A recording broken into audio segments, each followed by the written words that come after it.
Hey guys, welcome to Jay Steele's Adventure and Variety. In this video I'm going to show you how I process my chaga. So I start the process just kind of by getting rid of some of the visible impurities on the outside. A little bit of bark here.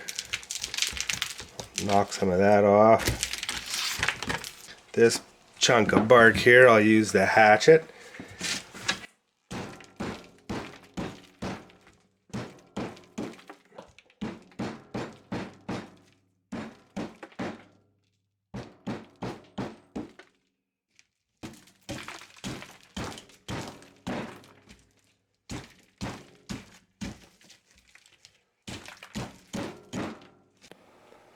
So then I put the chaga into a bin. I'm going to be using the hatchet to break it up in the bin.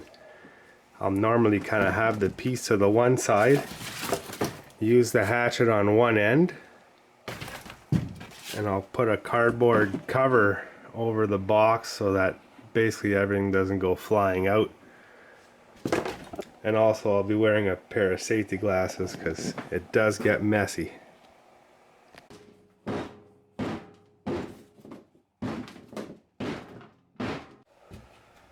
So starting to make some progress now. And I break it up a little bit finer than this. The more you break it up, the quicker it dries.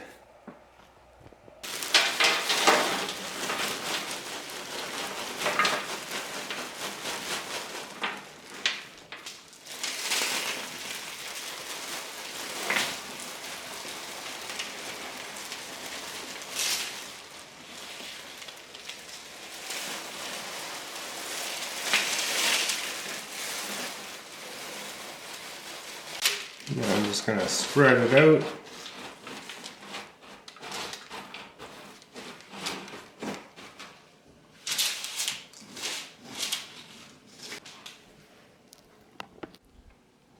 And now while it's in the pan, I'm going to pick out some of the little impurities that I see right off the bat.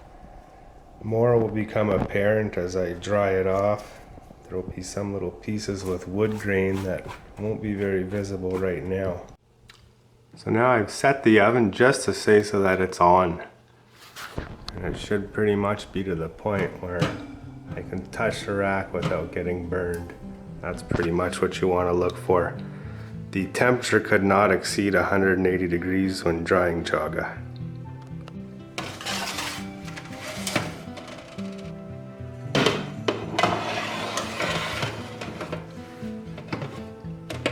So now I'm going to leave that in the oven for a few hours, and I'll be checking it with the humidity gauge periodically just to kind of monitor how much humidity is still coming off of it.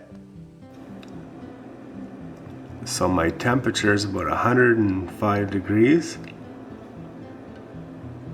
And in the humidity I'm still sitting at about 60%. But I've been taking out the trays, kind of rotating them and giving them a stir.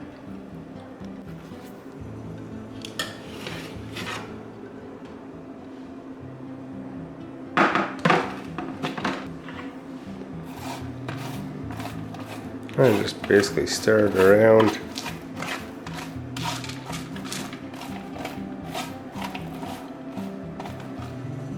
I also kind of find the impurities again. As it dries up, they become a lot more apparent.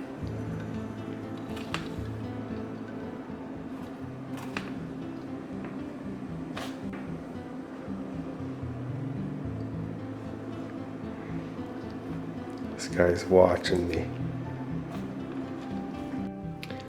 So this is some of the wood that I picked out of just one tray. And to give you an idea, the piece on the right is a piece of wood, the piece on the left is a piece of chaga. The reason why I'm removing all this wood from the chaga is wood has a bitter taste. So the more of that I remove, the better tasting my chaga is going to be and the more pure it is. So the humidity's at about 30% now, and that's about when I take it out.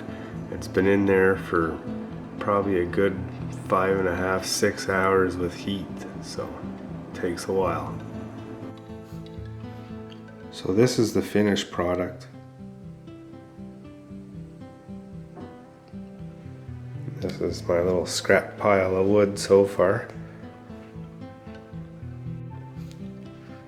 Then I put about 4 tablespoons of chaga into a coffee grinder. So I allowed the chaga to cool in the pans, and then I put it all in a glass container.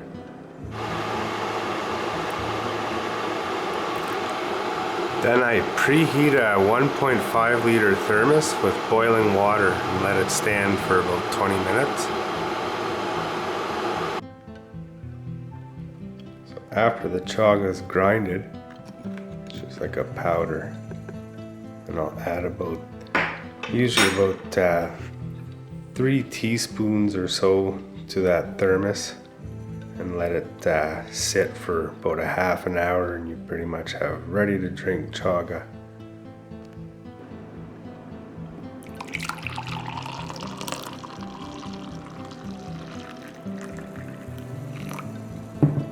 And there's the chaga tea.